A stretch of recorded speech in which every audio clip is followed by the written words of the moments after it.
Hello, and welcome to today's meeting of the Commonwealth Club of California. My name is Elizabeth Carney. I'm the chair of the Business Leadership Forum at the Commonwealth Club and your host for today's virtual program, which is entitled Establishing a Culture of Intentional Integrity at Work. I'm happy to welcome the audience to visit us on the internet at commonwealthclub.org/online to learn about all the many fine programs and podcasts you can find on our site. Join us for Anthony Fauci on August 18th. So it's my pleasure to introduce Rob Chestnut. He's the author of Intentional Integrity: How Smart Companies Can Lead an Ethical Revolution. Rob was Airbnb's chief ethics officer, and before that, their general counsel, and before that, head of global trust and safety at eBay. He's a graduate of Harvard Law School. Welcome, Rob. Thanks for having me, Elizabeth. It seems like you had a lot of fun writing this book. I hope to hear lots of stories about what has made up this. But first, I wanted to hear from you. You want to start an ethical revolution. What is an ethical revolution? What did you want to accomplish when you started to write this book? Elizabeth, it's not for me so much of me wanting to start one. I think it's already happening. The world, I think, just in the last several years, has recognized that we are fast connecting together. The world is connected not just through the internet, but you can see things like COVID-19. You can see racial justice, climate change. We're all being pushed to get out of our narrow lanes and think about actually something bigger than just, for example, how much money as a company we can make in a particular quarter. And what we've seen is that companies are getting pushed. They're getting pushed by their employees. They're being pushed by government. They're being pushed by consumers to think more broadly, to have a purpose to do something good in the world beyond just making a profit. And this means that companies now are having to think about, what's our purpose? What's the North Star? Why are we good for the world? And I think companies are increasingly finding themselves under a microscope, and they are being pushed to think about bigger issues and doing good in ways that they've never had to do in the past. If you track back a little while, the context that you must have been in starting this writing project is around the time that the Business Roundtable finally came out to remind us that we had a responsibility not just to our stockholders, but to our stakeholders. That changes everything, doesn't it? It does. I think it was a little sudden. I mean, when you think about it, we've had decades and decades of thought around what is the purpose of a company. And it's been very consistent. It's become a mantra: shareholder value. Anything that we do that's good for shareholder value is good. Even if in the pursuit of shareholder value, there are a lot of collateral consequences, a lot of damage being done along the way to the environment, and maybe consumers and to employees. But we've been marching along, I think, for a long time without questioning that mantra until really just in the last couple of years.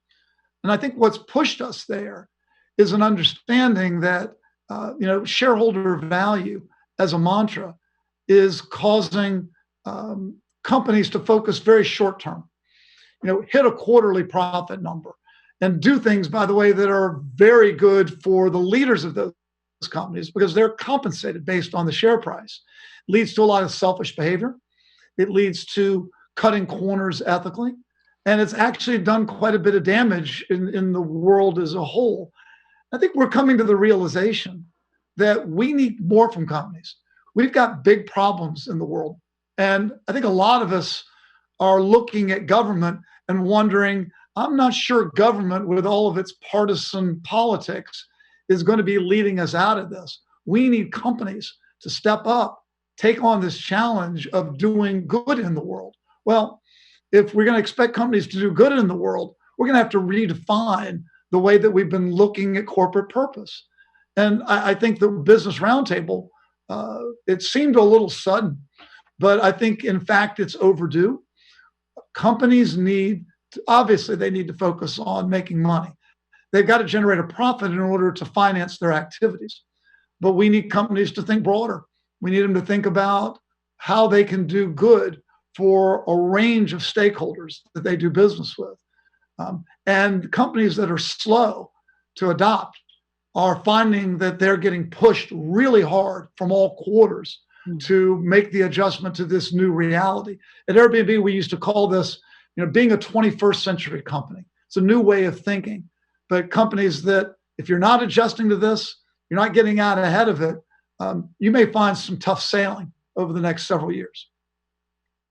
Certainly, we're thinking about how to be better corporate citizens, not only thinking about it, but maybe putting more muscle behind our intention, both being inclusive in the boardrooms and with employees and customers, better stewards of the planet. What are the 6-step processes that you've outlined in your book that you think might be helpful for this kind of activity? Well, I wanted it to be a practical, right? Integrity, part of the company's culture. Right. Well, this was part of the journey we went on at Airbnb. I sat down and noticed that the world was changing. Really, the genesis for this book is about 4 years ago. Me Too. And it really struck me that, for the first time, we have individuals speaking up, and the internet gives them a platform to talk about things that they see that trouble them and get attention for it. Susan Fowler's blog post at Uber literally changed the entire course of that company. That sort of thing wouldn't have been possible 10 years ago. So, in looking at that, we sat down at Airbnb and said, rather learn from other people's mistakes.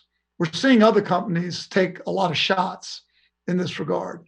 What can we do to be proactive and drive integrity into the culture of the company? And I think in doing so, how can we protect the brand and perhaps even drive the brand to be something that we're all proud of? So I started really by looking at, well, what have companies done in the past to drive integrity?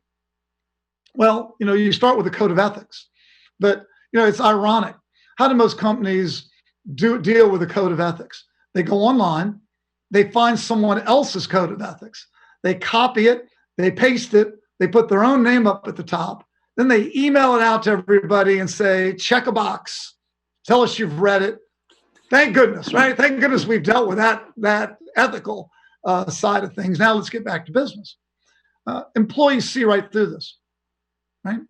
They know that this is a check the box compliance exercise. So you're really not getting anywhere just by doing those sorts of things.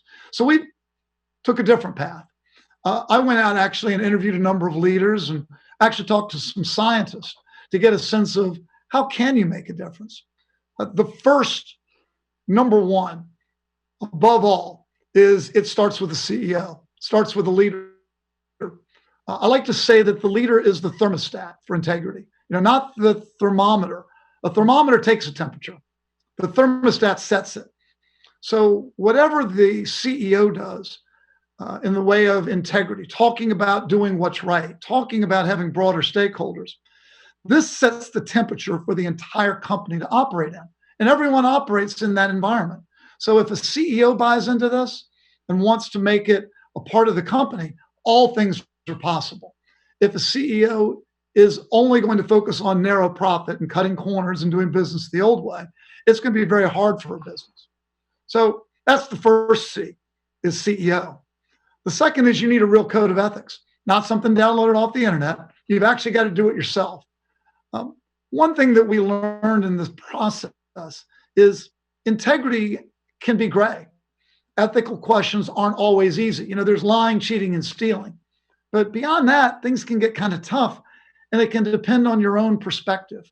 your own life experiences, your socioeconomic background, your religion, what you've seen in your life. You don't want one person creating your code of ethics. That's like having Moses coming down from the mountain with the 10 commandments and saying, here it is, everybody. Thank goodness you've got me to figure this out for you. What you need is you need a cross-functional diverse team. And this speaks to the power of diversity. So at Airbnb, we got a team together with people from all over the world representing, folks from finance and customer support and marketing and the like. And we created a code of ethics that was in our own language, that was based on our values as a company and reflecting, I think, a lot of diverse perspectives. And then we went to the third C, which is we communicated it, not with email and a checkbox, but we actually had conversations. I went and did a world tour, actually talked at every office and had a conversation with employees about it. And I then took on speaking at every new hire orientation. I learned this from Meg Whitman at eBay, where she used to come in as the CEO every week and have a direct human, authentic conversation with new hires. That sort of authentic, direct talk from a leader has a huge impact on employees and how they view their workplace. The fourth is you've got to have a way for people to communicate problems, right? They've got to have a clear reporting system so that if they see problems, they feel comfortable speaking up about it. You don't want a culture where people are quietly sitting at their desks, looking around, fearful to speak. You've got to have openness. The fifth are consequences. There have to be real consistent consequences when there are violations. And the sixth is that you have to have a constant drumbeat of communication. You can't have one company meeting, talk about the code of ethics, and never talk about it again. Adam Silver at the NBA told me that he looks at it like almost like a television marketing campaign. You can't run one ad and expect to get everyone's attention. You've got to run multiple ads. You've got to mix it up. You've got to make it consistent over a period of time so that it soaks in with folks. But when it does, it can be really powerful. I think that the ideas that manifest the Airbnb culture were pretty powerful. But there was something else that you did that I really liked hearing about within Airbnb. Maybe it was called like Airbnb advisors or something. It was one of the ideas that most resonated with me because it wasn't just in the C-suite. What were the ideas and practices that you implemented around that? Well, ethics is too important to be owned just by legal and HR. I think in a lot of companies, that's where ethics lies. In reality, you want ethics to be something that's owned by everyone. I had the title Chief Ethics Officer at Airbnb, but it's not a one-person job. I used to say that I want 5,000 Chief Ethics Officers. So we thought about how do we get people to have a broader sense of ownership over this. Legal and HR are actually not, in many ways, the best place for it because people are scared of lawyers. They're scared of HR. It's like, we don't want to go to legal with this. So what we did was we found a number of people around the company really care about integrity and values. This was deeply meaningful to them. And so we co-opted them a bit. We found people who were senior enough to have good judgment and we trusted them, but not so senior that they'd be scary. People from marketing and sales and engineering and the like. They had day jobs. But what they volunteered to do in their spare time was to be ethics ambassadors or ethics advisors. We got everybody together, did a 2-day training session, talked in detail about ethics and our code and our values. Gave everybody some really snazzy looking Patagonia Airbnb ethics jackets, and we sent them out. And we told everybody, you've got an ethics advisor on your team now. Here's the person. If you've got a question, just walk over to their desk and ask them. And we learned that this was really powerful because people were now going to their ethics advisors, someone they knew, a fellow employee, and raising things and asking questions that we never would have heard about if we were depending on just the hotline or just the lawyers. To give you an example, I think in Q1 alone of this year, Airbnb ethics advisors got nearly 100 inquiries about a whole host of issues around whether someone could accept a gift or whether accepting free travel would be a conflict of interest. Um, but what we've done with this, I think, is created broader ownership, created an environment where people are comfortable talking to each other in day-to-day life. Now, Elizabeth, one of the most powerful things about this is after we started the program and people started hearing about ethics advisors, it was quite remarkable. We started getting people writing saying, how can we be ethics advisors too? And I know that as of earlier this year, when the pandemic hit, we had over 75 people volunteered lining up waiting to become ethics advisors in addition to the 30 we had. I mean, that's what you want, right? You want employees to feel like this is something they can own and they can feel empowered by it and contribute.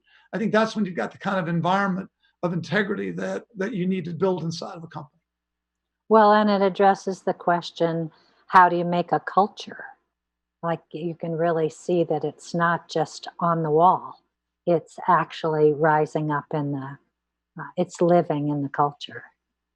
Too often you've got those posters, right? They've got the pretty sunset, they got the tree, they've got the word integrity underneath, and no one ever mentions it, no one ever talks about it.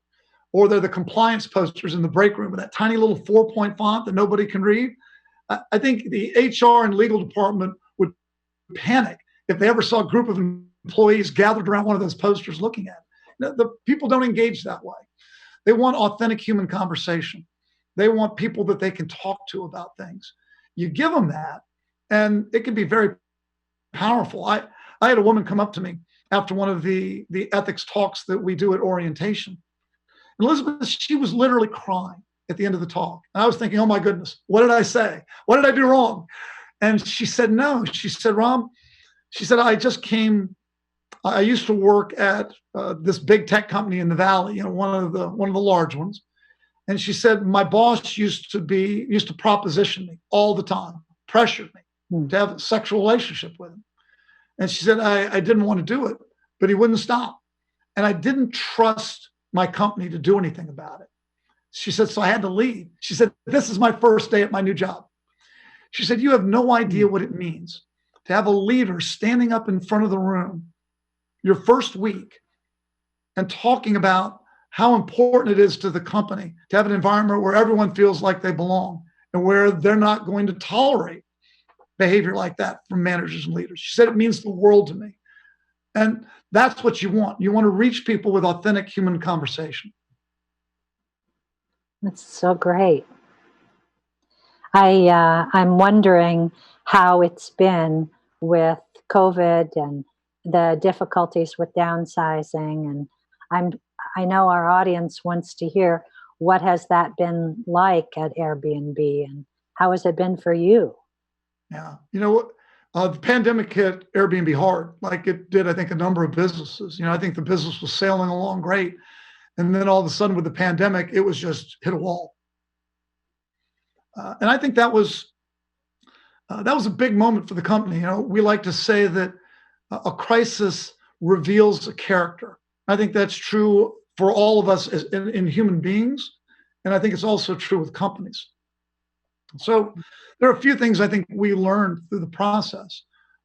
Number one, there was no happy talk, right? I think in some companies, I heard stories of leaders whose businesses were severely impacted. Leaders saying, oh, it's all going to be fine. We're all in this together. Don't worry. Well, the truth is, I think everybody knew that, maybe we won't all be in this together. Maybe it won't be all okay. And the company might need to take some drastic steps. And I think leadership at Airbnb was pretty upfront with people and said, look, we don't know yet. We have to explore all the options. But they did one thing right away, which was critical. And that is Brian took no salary. Leaders took a significant pay cut. I think when you're in a crisis, it's really important.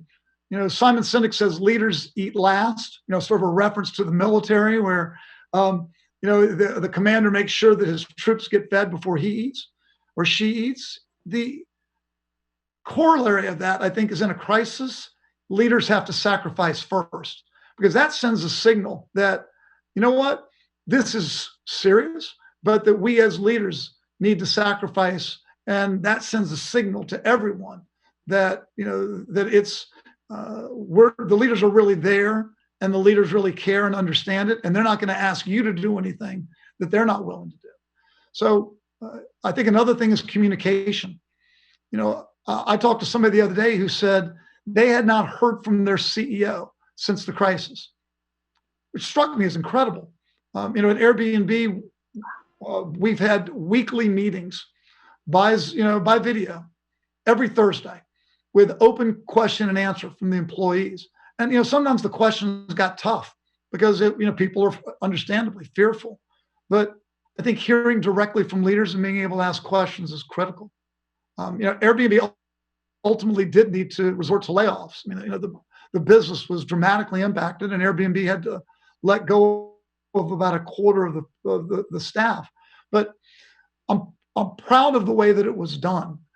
People notice the way that things like that are done. I think it's possible to ethically lay off employees if that's what you really need in order to keep the business strong and operating. But you need to do it with empathy toward the people who lose their jobs. I know that there's not only was the company, I think, generous in severance, but they did things that sent a signal that we really care about you. They paid for a year of health insurance. They even did something I had never seen before, which I heard so much appreciation about. And that was they let people keep their laptops. Now, usually when you're asked to leave a company, the first thing they want is their laptop. They want the badge or they want the laptop back. But Airbnb thought about it and said, why do we need 1,900 laptops? We're downsizing. Having a lot of used laptops won't do us any good.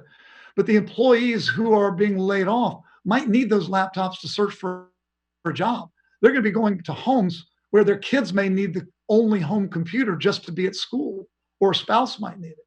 So that laptop could be a huge deal for the family to be able to search for a new job. So the company let them keep laptops. Little things like that, I think, send a message that you care. They send a message not only to the people who leave, but to the communities that are impacted, and also to the employees who stay. Right. It's always, we're in a reformulation process thanks to COVID, aren't we? The world is different, and it's testing. It's testing leaders, yes. I think, like never before. I noticed the role of your company inside the company we've been talking about. What about the role of the company outside of the organization?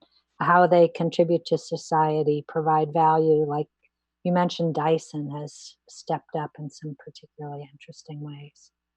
Sure. Dyson, when there was a shortage of ventilators early in the crisis, Dyson on its own noticed, hey, wait a minute, the way that our vacuum systems operate is very similar to ventilators. And they recognized that, maybe we can't build ventilators, but we can repair them. There are so many thousands and tens of thousands of ventilators that are out of service that were in need of repair. On their own, the employees downloaded the service manuals, and they put out the word that they could repair a number of these ventilators, and they did. And the first batch that they did a dozen over the first weekend. It was so successful that they took one of their factories and repurposed it so that they could do 1,000 a week. So, companies often have resources that if they're willing to think about how those resources can be used to help others, it can be tremendous for the brand and very inspiring for the employees involved. Companies need to be thinking, particularly in a crisis, about how they can contribute. What are their assets? And maybe it's small. We had a tremendous movement here in Silicon Valley around snacks. The companies recognized that with everybody going home, there were these offices that were filled with snacks for employees that were just sitting there going stale.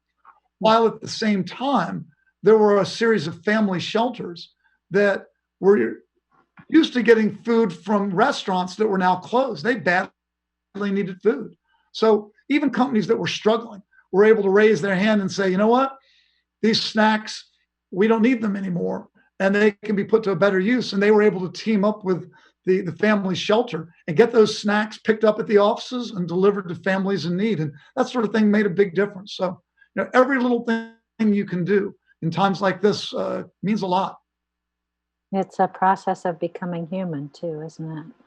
It is, and that sounds funny, right? We need our corporations to become more human. Uh, Um, Rob, I'm starting to get questions from the field.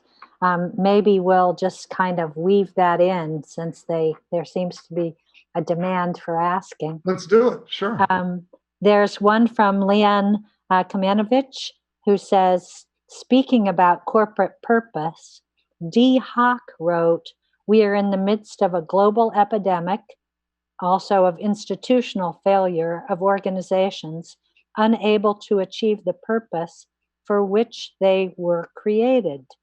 Do you think that this is the cause of problems, the inability to achieve the purpose rather than not paying attention to it? I believe that I believe in the power of people binding together to figure out creative ways to achieve their purpose. What I've seen are companies that are a bit lost. They don't understand their purpose. They haven't thought through their purpose. What they've done is they've confused purpose with size. In other words, getting big, getting big fast, generating revenue, generating market share is not purpose. But what I've seen is that companies are equating success to just that. And what they're finding is that the world uh, doesn't appreciate that. The world wants more from them. And I think that where I've seen challenges is that the companies are still operating in the old paradigm of shareholder value is what matters. Getting big is where I need to focus, instead of recognizing a broader purpose and a need to do good in the world. And I'll tell you what's fascinating about this, Elizabeth, is that it's not a trade-off between just making money and doing good. Study after study shows that companies with a purpose, a higher purpose, companies that are perceived to have integrity actually outperform the market. They outperform their competitors. It's interesting, Adam Grant has a great book called Give and Take, talking about how people who give and are thinking about others actually end up doing better themselves than people that are always just trying to take for themselves. I think the same is true for companies. Companies that think about others and think about their broader stakeholders actually find that the gifts come back to them in the form of more inspired employees, customers that are more loyal and inspired as well. So I don't think of it as a trade-off. I think that our biggest challenge is getting companies to overcome the old way of thinking and get into the process and the mode of thinking as 21st century companies, where I think the potential for their growth is even greater. So, in the same way that COVID and the sheltering in place has called on individuals to stop and reflect and think and listen differently, then maybe all of our workplaces need to go through similar processes where we really examine what are our purposes and how is it different than market share. And that's a process that it seems like you can offer people, some companies, walking through those 6 steps. Well, it's a great time for reflection, right? It's a pause. It's a time to actually reorient yourself. And the world doesn't give you many opportunities like this. Usually the world is moving so quickly. You feel like you don't have time to breathe. But now there's a time to reflect a bit and reorient. And I think smart companies are taking advantage of that, of this time to do just that. Yeah, breathing. Yeah. That's a metaphor on many levels Yes. today, isn't it? Right. So another question from our audience is from Jillian Manis, who asks, is the board of a company as responsible as a CEO? I mean, Where's ultimately, they're even more responsible, right? I think it actually can start with venture capital. Young entrepreneurs often look to their venture capital firm for more than just money. They're looking to their venture capital firm for direction and advice. And often venture capital has a tremendous influence on young entrepreneurs. So I think it's up to venture capital firms to send a positive, powerful message to entrepreneurs about the importance of Mm. not just doing business, but doing business the right way and with a purpose. That's ultimately the board's responsibility as well. I mean, the board ultimately has control over the company. Ultimately, they control who is the CEO of the company. So boards need to deliver this message to CEOs and hold them to it. One way to hold them to it, I think, is measurements, metrics. I've seen in business that you do what you measure. So, what do we measure in business today?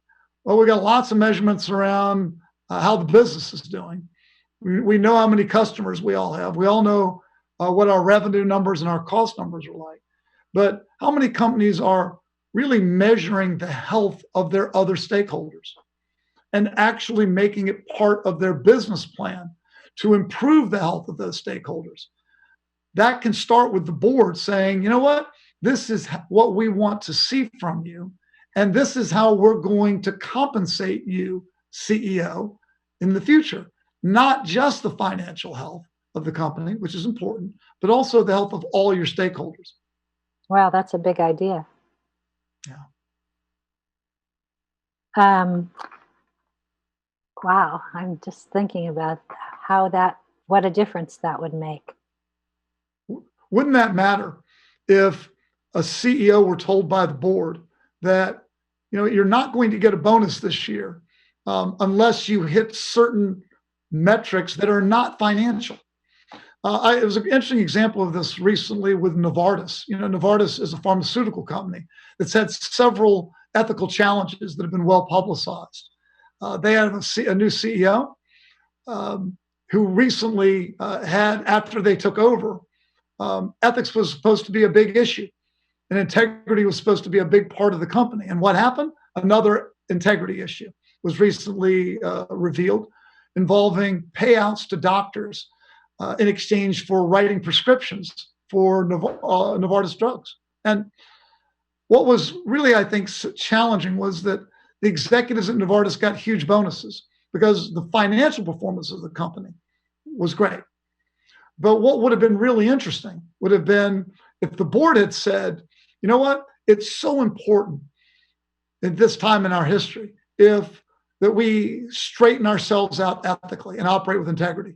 And if there's a significant integrity issue that comes out during the year, that would be a disqualifier and there will be no bonuses. Imagine if the CEO and the executive team got that message, how that would cause focus to shift just a little bit away from trying to make as much money as we can and making money in a way that's also got integrity. So, what should an ethics or compliance function be measuring then? Yeah. Well, that's another interesting question. I've had people come to me and say, well, Rob, we don't really have anything to worry about. We've got a hotline and we hardly ever get any complaints. So that must mean we don't have any issues. My sense of it is that everybody's got issues. Integrity actually comes up in the course of doing business every day. So a hotline with no questions or no reports, to me, is an employee base that's either not thinking about integrity, or even worse, they see problems, but they're afraid. They don't want to report it because they're afraid of what it might mean to their career. I think a healthy sign is actually an active reporting hotline, one that has a number of issues that are not hopefully major issues, but they're hopefully questions that get raised about gray areas, because it shows that there's an awareness among employees about some of the challenges.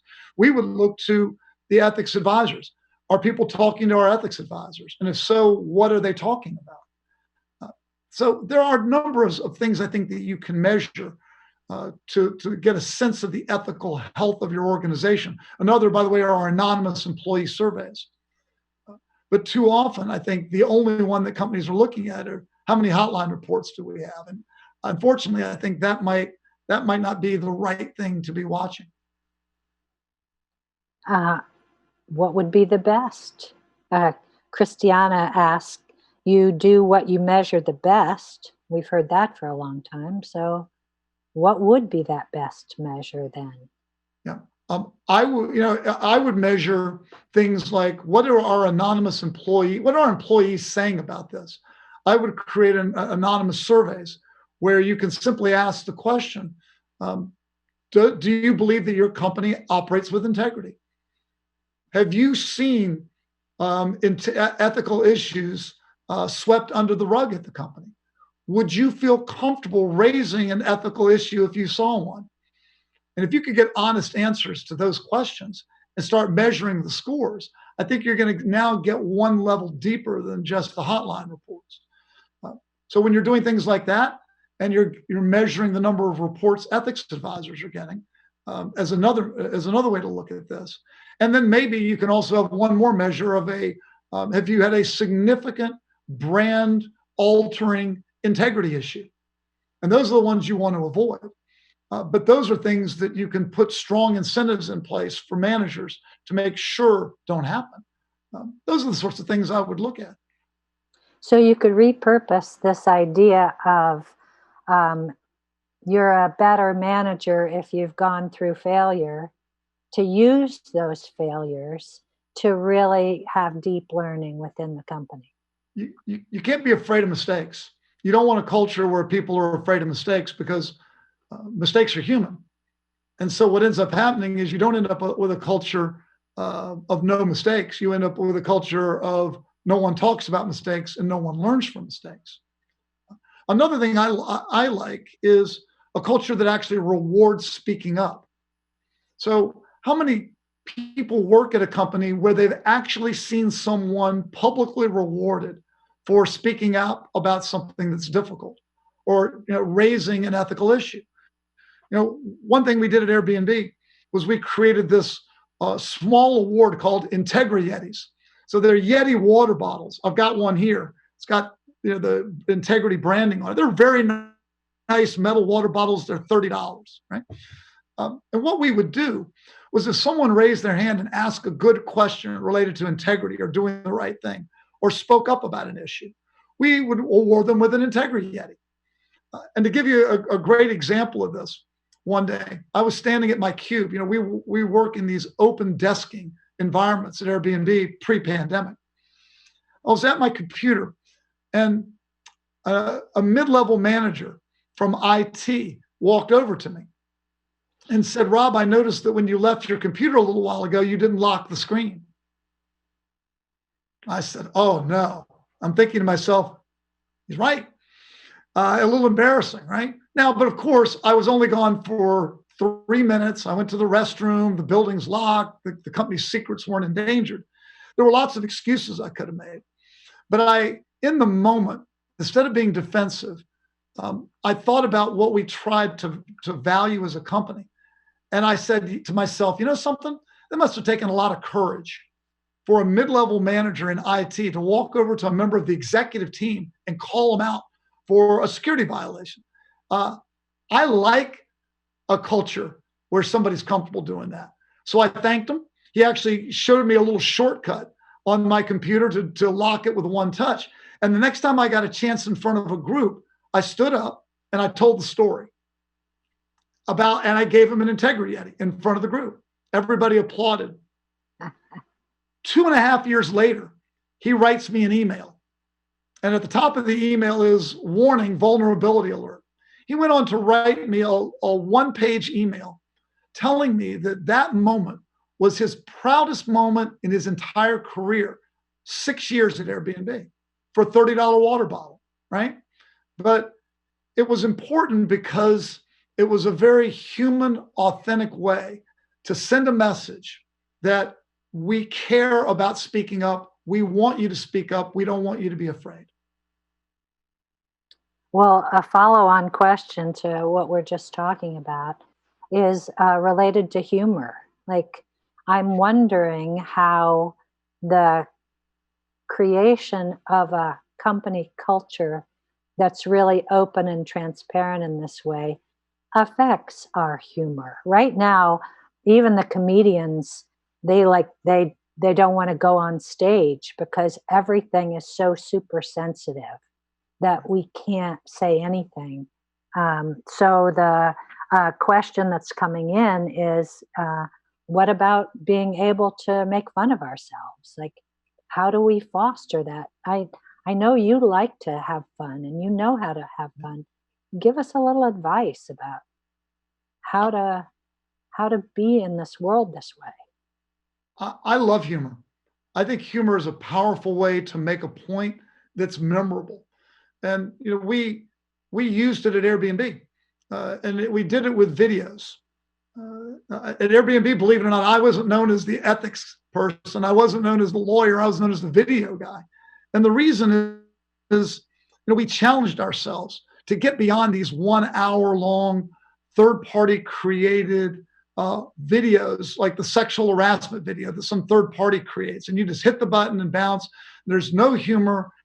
There's a lot of legalese in there, and everybody hates it, and everybody's forced to watch it.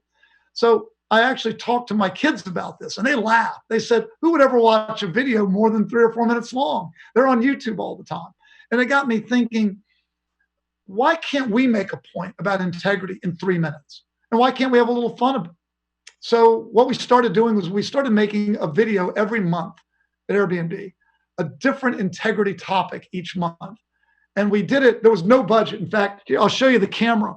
Here's the camera, the video camera that we used to record it, my phone. The acting was terrible. And I can say that because I was the actor in a number of the little 3-minute videos. There was no redeeming acting value at all in this. And the scripts were weak for any sort of a journalist or a media perspective. But you know what they were? They were authentic. They featured Airbnb employees acting out different situations in a funny way that demonstrated integrity challenges. And instead of making it a requirement, we sent it out on email and said, watch it if you want to.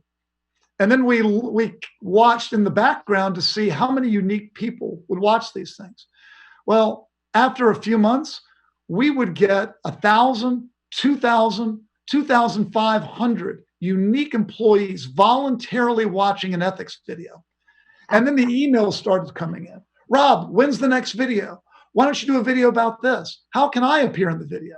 And again, so now you've got engagement by the broader employees, and you're using humor where people are laughing. Their stories of teams that would get together and binge watch the entire series and laugh and have fun with it. And I think that it's actually a powerful tool that, certainly we've got to be sensitive when we have humor, but I don't think we can be afraid either because it can be such a powerful tool.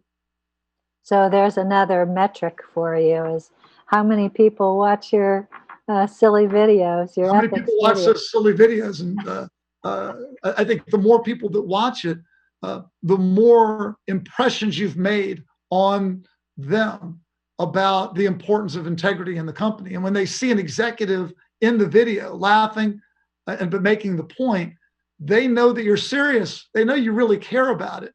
And I would hear it whenever I'd walk in between buildings or walk down the hallways. I get so many references to people from people about if there was one about alcohol, it's like, got it, Rob, we're going out drinking, but don't worry, we're only going to have 2 because that's your rule. You'll never have more than 2 drinks in any work setting. The Rob rule. And it was laughter, but over and over again, I heard from people, you know something, Rob, that was really impactful. It got me to think, and humor can make you do that. I'm getting a couple more this time from Sloan Robinson. First question: can a company course correct? At what point is it ever too late? And then the second one: should a company already focusing on values need this training, or is it just the ones that are having problems? Well, the worst time to do this training is when you're having problems. The best time to do this is when there's nothing happening. Because you know what happens when these programs start? You hear the cynical voices, right? Oh, we got to do this because so-and-so screwed up and did something. So now we all have to go through this. Or the only reason they're doing this is because X happened. The best time to do this sort of thing is when nothing's happened, because that has authenticity to the fact that you're doing it just because you feel like it's the right thing to do. Now, what happens if something goes wrong? And by the way, I spoke to Dan Ariely at Duke University about this. Dan's a very well-known behavioral psychologist who studies dishonesty and cheating and the like. And I said, what happens when a company has a big ethical incident? The thing he impressed on me is that you've got to make a clean break. It's got to be a leader standing up in front of the room and saying, we got off track. This is what's happened. This is not what I want the company to stand for. And starting today, we are going to do the following. And you need a self-awareness. You need to acknowledge that a mistake was made. And you need to, in a very authentic way, a very clear way, send the message that that's not the way that things are going to be done around here anymore. And then you have to act in accordance with your talk. When you do that, you can overcome it.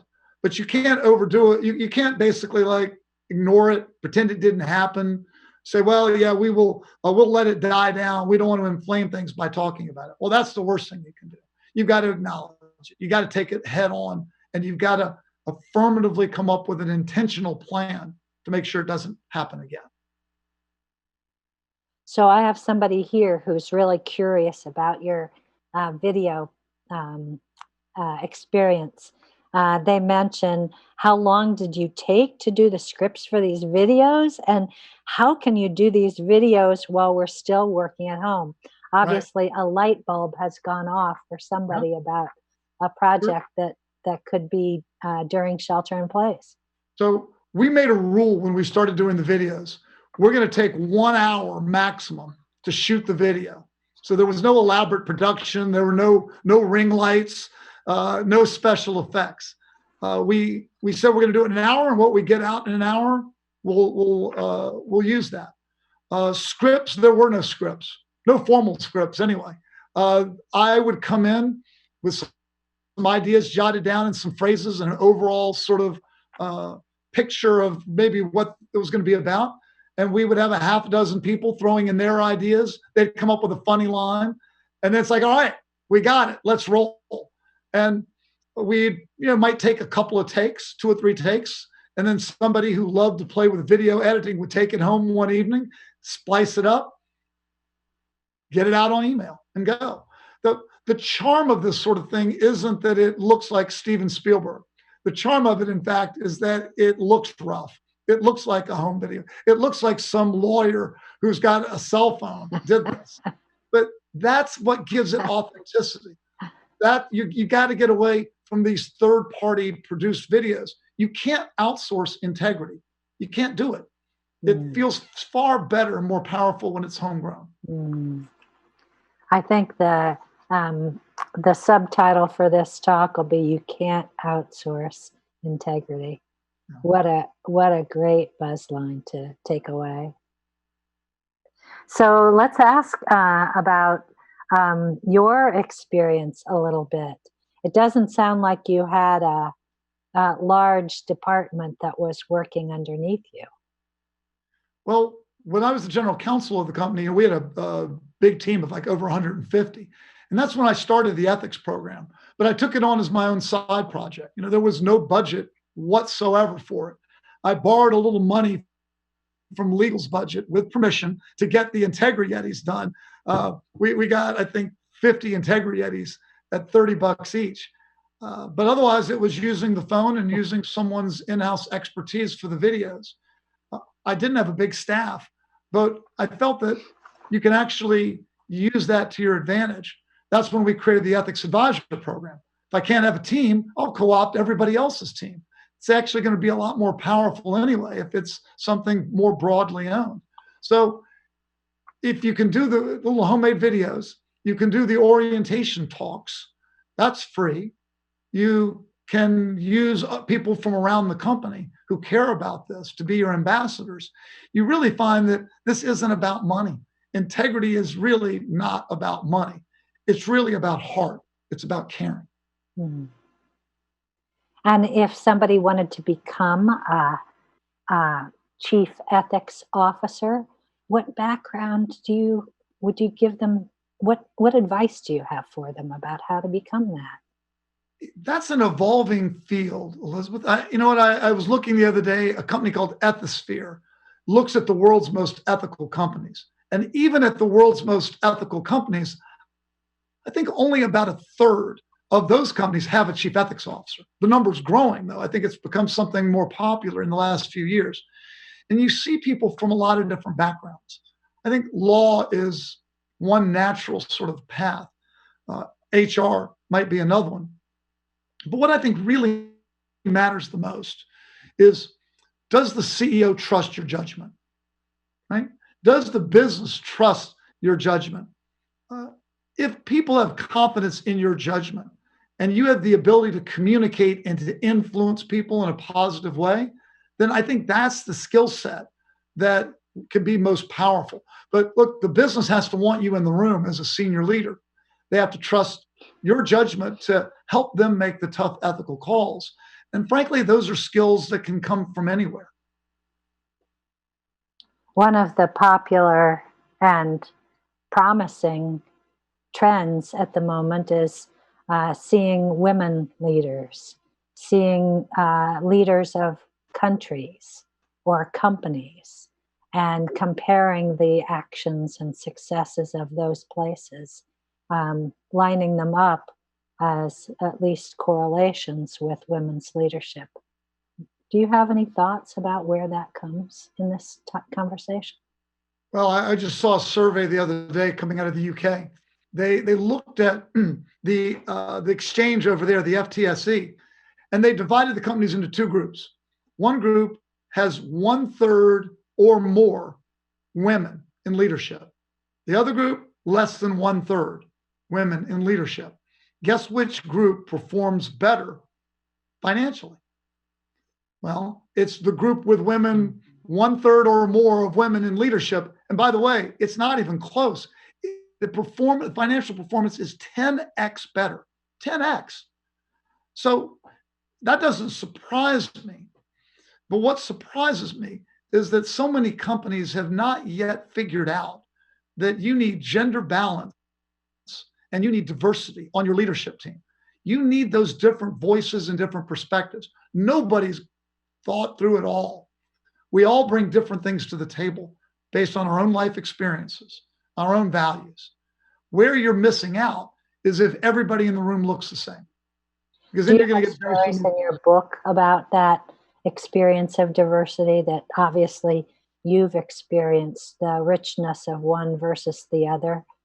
Share with. Well, I tell a story in the book about how Airbnb faced charges of discrimination. There were a number of reports that guests online were having trouble getting reservations from hosts, guests of color. They were being discriminated against. Mm. So this is something, the reaction inside of Airbnb was shock. Airbnb is a very idealistic company. And the reaction was shock. And I thought about it for a minute and said, you know what? The world's filled with discrimination. We shouldn't have been shocked at this. Why are we so shocked? And then I looked around the room. At that time, leadership at Airbnb was not very diverse. There were no Black leaders in the room. So that meant none of us, me included, had ever actually experienced discrimination ourselves. So if we haven't experienced discrimination ourselves, of course we're going to be shocked. But boy, did we miss it. We missed the issue. And so we did two things. One, we immediately embarked on a campaign to fix that issue, partnered with civil rights groups, made a number of changes to the website to reduce potential discrimination. And number two, we started working on not just being more diverse inside the company, but even being more inclusive. You know, it's one thing to have a diverse workforce with your statistics of how many people from different races. It's another to make people who feel different feel like they belong. Too often when companies are diverse, even the diverse people inside the company from different backgrounds, they don't feel comfortable speaking up. They feel different and they feel like that's somehow negative. The key is, can you help these diverse voices feel comfortable and help everyone understand that that difference is their superpower. That's the voice that we need at the table. And that's what's going to help prevent future mistakes. So that was a powerful learning lesson for us at Airbnb. So I'm not surprised, though, that we're seeing companies that figure this out and get ahead of the curve are going to be at a real advantage in the market. There's a question from Christiana from Greece, and she says that Plato and Socrates, actually, the initiators of Right, some of sure. these conversations. How about introducing other cultures' ethics perspectives?